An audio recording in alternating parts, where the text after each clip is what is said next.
Suhani's Commerce World. Hope you all guys can doing well.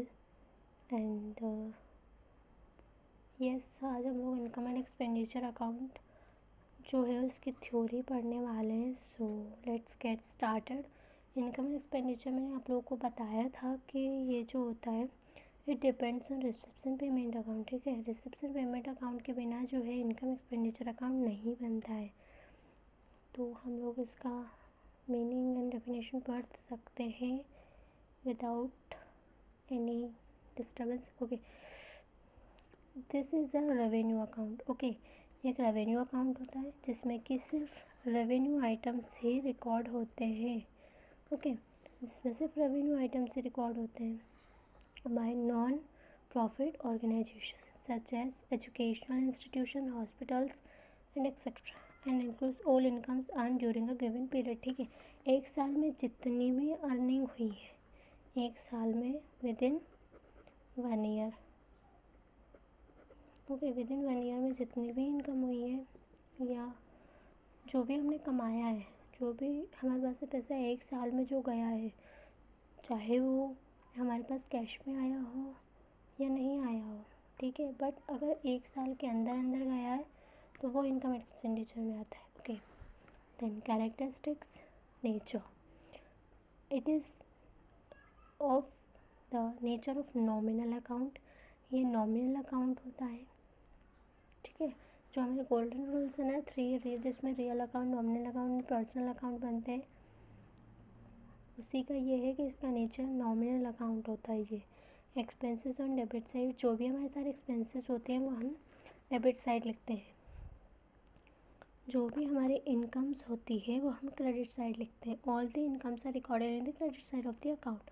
Revenue items, all the items of revenue income and expenses of the current year are recorded. देखा, बोला था ना मैंने, मतलब जो भी current year का जो भी सारे आइटम्स हैं, चाहे वो इनकम्स हो या एक्सपेंसेस हो, सारे रेवेन्यू इनकम एंड एक्सपेंसेस जो हैं वो इसमें आते हैं. किस में? इनकम एक्सपेंडिचर में आते हैं. Okay, then outstanding and prepared expenses. Outstanding and prepared expenses are added to the concerned items and prepared expenses are deducted from the concerned item of the for the expenditure. Okay, जो भी हमारा prepaid में मिल चुका है, मतलब जो हमें next year का भी मिल चुका है, वो उसका हम लोग एडजस्टमेंट करते हैं. कैसे करते हैं? जो भी हमें एडवांस में मिला है उसे हम माइनस कर देंगे, इट मीन्स डिडक्ट कर देंगे. और आउटस्टैंडिंग एक्सपेंसेस जो भी बचा हुआ है वो हम ऐड कर देंगे. क्या क्या? जो हमारा आउटस्टैंडिंग एक्सपेंसेस हैं वो हम ऐड कर देंगे, जो हमारा प्रीपेड है वो हम डिडक्ट कर देंगे. Then income received in advance are deducted. ये एक्सपेंसेस है, ध्यान रख.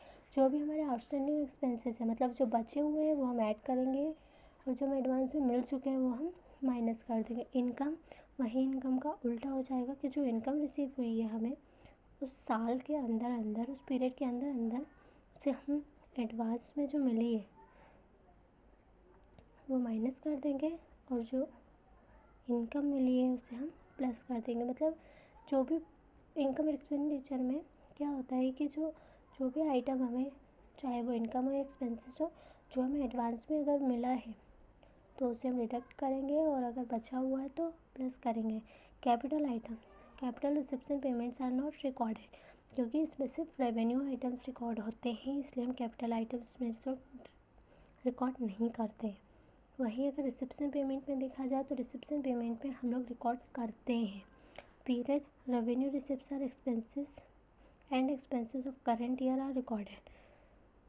ठीक है, वही कहानी चली आ रही है कि जो रेवेन्यू रिसिप्ट्स और एक्सपेंसेस हैं करेंट ईयर के वो रिकॉर्ड होंगे. Balance, excess of income over expenditure is termed as surplus. Expenses of income over expenditure, मतलब कि अगर हमें इनकम ज़्यादा हुई तो सरप्लस, एक्सपेंडिचर का साइड अगर ज़्यादा हुआ तो डेफिसिट. मतलब सरप्लस को हम लोग प्रॉफिट बोलते हैं, डेफिसिट को हम लोग लॉस बोलते हैं. प्रिपरेशंस ऑफ बैलेंस शीट, इसमें बैलेंस शीट बनती है. तो balance sheet of non trading organisations are prepared in the same member and it is prepared for trading organisation. Adjustment entries, इसमें provision for depreciation fixed assets and provision for bad debt must be made. इसमें अगर adjustment दिया हुआ है तो हमें बनाना ही पड़ेगा। No cash balance, there is no cash balance at the end of this account, मतलब कैश बैलेंस नहीं बचता है इसमें, सिर्फ या तो सरप्लस बचेगा या डेफिशिएंट बचेगा। ओके, सो गाइज देखो मैंने आप लोगों को कितने पूरा total 12 characteristics of income and expenditure बताए हैं। आप लोग अपने हिसाब से कर लेना कोई भी 5। ओके, ज़्यादा कचरा नहीं लिखना, जो भी मेन चीज़ होती है ना वही लिखना रहता है अपने को। अगर आप नोट्स भी बना रहे हो तो मैंने अपने चैनल पे सारा नोट्स बना के डाला है और सब कुछ नहीं लिखा, जो मेन इम्पॉर्टेंट होता है वही लिखा है। ओके, तो 12 लिखे हैं, उसमें से आप 5 कोई से भी लिख लीजिएगा।